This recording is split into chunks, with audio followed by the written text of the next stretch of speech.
अस्सलामुअलैकुम दोस्तों और साथियों, उम्मीद है आप लोग खैरियत से होंगे। इस वीडियो में हमने एक बच्चों की एक बीमारी है उसके बारे में बात करनी है। मेरे एक जानने वाली फैमिली है तो उनका एक बच्चा है। उनमें थोड़ी लेट तशखीस हुई है इस बीमारी को, जिसको हम कहते हैं ऑटिज़म।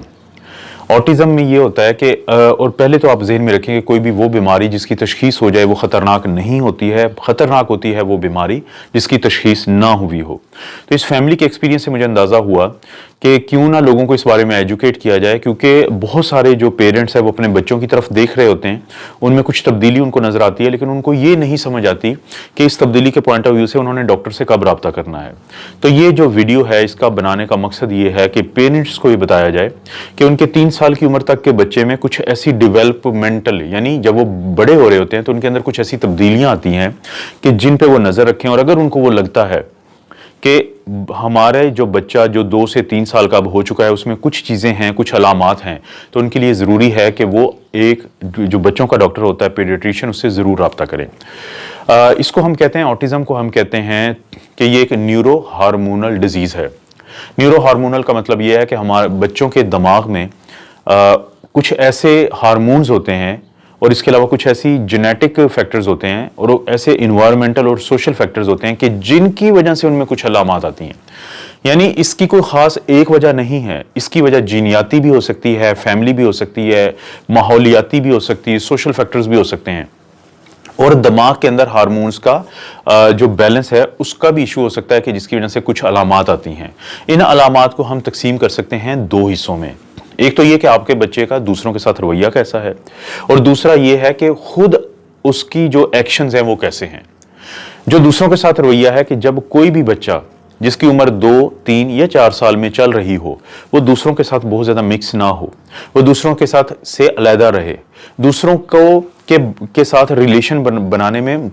बच्चे को प्रॉब्लम आए। आप ये नज़र रखेंगे, आपको लगेगा कि 4 बच्चे खेल रहे हैं, लेकिन आपका एक बच्चा जो है जिसकी मैं बात कर रहा हूँ कि जिसमें वो अलामात हो सकती हैं जिसकी वजह से आपको पीडियाट्रिशियन या बच्चों के स्पेशलिस्ट से रब्ता करने की ज़रूरत होगी, तो वो सबसे अलग थलग खेलता है। जब किसी बच्चे को कोई प्रॉब्लम बनता है तो बाकी उसके साथ अगर हमदर्दी करते हैं तो वो बच्चा जिसकी मैं बात कर रहा हूँ उसके अंदर ये एहसासात नहीं होते, और ये जो फीलिंग्स होती हैं कि दूसरों की बात को समझना या किसी के दुख को समझ के जो बच्चों में थोड़ा इजहार होता है तो वो आमतौर पे ये नहीं कर पाते। तो ये जो दूसरे बच्चों के साथ मिलके खेलना, उनके साथ रिलेशन बनाना, सोशल इश्यूज पे इकट्ठे होना, ये क्योंकि छोटे बच्चों में ही आपको इसका इजहार नजर आ जाता है, तो जिसमें नहीं हो रहा तो उसमें इसका मतलब है कि कोई ऐसा प्रॉब्लम है जिसके लिए आपको अपने डॉक्टर से बात करना होगी। दूसरा है कि बाज बच्चे एक ही किस्म के रवैये को बार बार दोहरा रहे होते हैं जिस्मानी। जैसे बाज बच्चे अपने सर को पीछे मारेंगे, बाज बच्चे हाथों की एक जैसी मूवमेंट करेंगे, फ्लैपिंग हैंड मूवमेंट्स जिसको हम कहते हैं, और बाज बच्चे वो दूसरे बच्चों को बहुत ज़्यादा टच करेंगे बगैर किसी वजह के। और बाज़ औक़ात ये बच्चे क्या करते हैं कि जब किसी भी ऐसी जगह पे आप जाते हैं जहाँ पे थोड़ी सी लाइट ज़्यादा हैं, जहाँ पे लोग ज़्यादा बातें कर रहे हैं, तो ये बच्चे बगैर किसी वजह के चीखना चलाना शुरू कर देते हैं। और जब आप इनको नॉर्मल बच्चों की तरह कोई ऐसी चीज़ भी दे दें जिसकी वजह से अगर ये कर रहे हों तो तब भी ये बंद नहीं करते अपनी चीखो पुकार। तो ये कुछ ऐसी अलामात हैं कि जिसके बाद आपको शक होना चाहिए कि आपका जो बच्चा है वो हो सकता है कि इस तरह की किसी बीमारी का शिकार हो जिसको हम ऑटिज़म कहते हैं। और ये बढ़ते हुए बच्चों की एक बीमारी है, और इसके बारे में कहा जाता है कि इसके बारे में जितना जल्दी तशखीस हो जाएगी उतना ज़्यादा बेहतर होगा। और ज़रूरी नहीं कि ये बच्चों में ही हो, बाज़ औक़ात जो बड़ी उम्र के भी लोग होते हैं उनके अंदर भी ऑटिज़म का वो शिकार हो जाते हैं।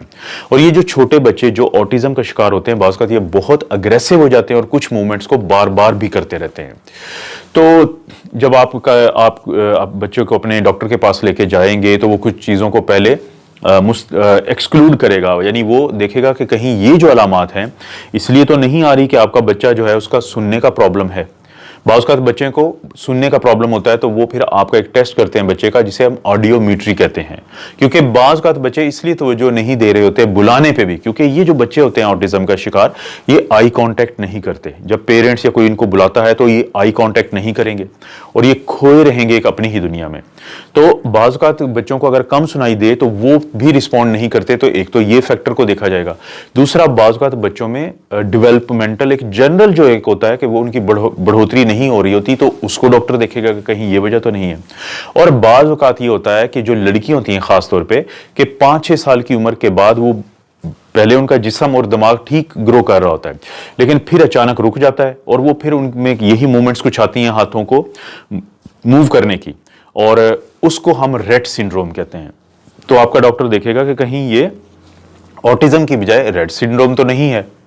तो जब एक दफा आपका डॉक्टर आपके बच्चे को चेक करने के बाद इस नतीजे पे पहुंच जाता है कि ये ऑटिज्म ही है, तो वो फिर कैसे इलाज किया जाता है। एक तो फैमिली सपोर्ट की बहुत ज्यादा जरूरत होती है कि पूरी फैमिली को पता होना चाहिए कि ये जो बच्चा है, क्योंकि ये ऑटिस्टिक है, ये ऑटिज्म का शिकार है, जिसको हम ASD भी कहते हैं, ऑटिज्म स्पेक्ट्रम डिसऑर्डर। तो क्योंकि ये उसका है तो इसको खसूसी तवज्जो चाहिए।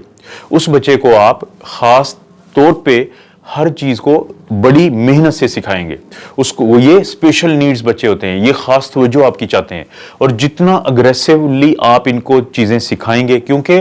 जो सोशल स्किल में एक बहुत बड़ा मसला ये होता है कि ये बच्चे बोलने में, इनकी लैंग्वेज का बहुत बड़ा मसला होता है। यानी जो सोशल स्किल्स में जो बच्चा बोलना जल्दी शुरू ना करे बाकी अलामात के साथ, तो ये बहुत इंपॉर्टेंट बन जाता है कि उसको फिर चीजें सिखाई जाती हैं। जो लैंग्वेज का प्रॉब्लम है वो इन बच्चों में जो ऑटिस्टिक होते हैं वो काफी ज्यादा प्रॉब्लम करता है कि पूरे जुमले नहीं बोल सकते उस उम्र तक, जब तक जिस उम्र तक बाकी बच्चे वो बोलना शुरू कर देते हैं। तो इनको आपने स्पेशली पूरी फैमिली को खास तौर पे उस बच्चे के साथ एक अलहदा तरीके से टाइम गुजारना होता है, ताकि पता हो कि ये बच्चा क्योंकि ऑटिस्टिक है तो हमने इतनी तवज्जो से इसके साथ, ये डॉक्टर की जो जो हदायत हैं, हमने हर चीज को इसको स्पेशली सिखाना है। और इन तमाम चीजों के अलावा भी अगर मसाइल चल रहे हो, तो अगर कोई किसी बच्चे का बिहेवियर बहुत अग्रेसिव है तो फिर आपका डॉक्टर उसको न्यूरोलेप्टिक मेडिकेशंस होते हैं, जिसको हम एंटी साइकोटिक्स भी कहते हैं, तो वो शुरू करवाते हैं। जाहिर है ये आपका डॉक्टर आपके बच्चे को की सूरत हाल को समझ के शुरू करवाएगा कि वो कौन सी एंटीसाइकोटिक्स देते हैं, क्योंकि मेरी जो ये वीडियोस होती हैं इनका मकसद आपको बुनियादी तौर पे थोड़ी गाइडेंस देना होता है। और बाज़ औक़ात बच्चे जो अपने कुछ एक्शंस को बार बार दोहरा रहे होते हैं, तो उनके लिए डॉक्टर, यानी स्टीरियोटिपिकल जो बिहेवियर होता है, तो उनके लिए डॉक्टर जो हैं वो SSRIs यानी सिलेक्टिव सेरोटोनिन रीअपटेक इनहिबिटर्स नामी दवाइयाँ होती हैं, जो आमतौर पर डिप्रेशन के मरीजों को भी दी जाती हैं। तो वो इन बच्चों की उम्र, वजन के हिसाब से और अलामात के हिसाब से वो जो डॉक्टर हैं वो जरूर देंगे। तो आखिर में मैं सिर्फ ये बात कहूंगा कि वो तमाम लोग जिनके घरों में कोई इस तरह से बच्चे हैं कि जिनमें कुछ ऐसी अलामात हैं, तो वो अपने चाइल्ड स्पेशलिस्ट को दिखा सकते हैं, वो न्यूरोलॉजिस्ट से रब्ता कर सकते हैं, वो किसी साइकेट्रिस्ट को, बच्चों का जो साइकेट्रिस्ट होता है, साइकोलॉजिस्ट होते हैं, तो उनमें से किसी को भी दिखा सकते हैं।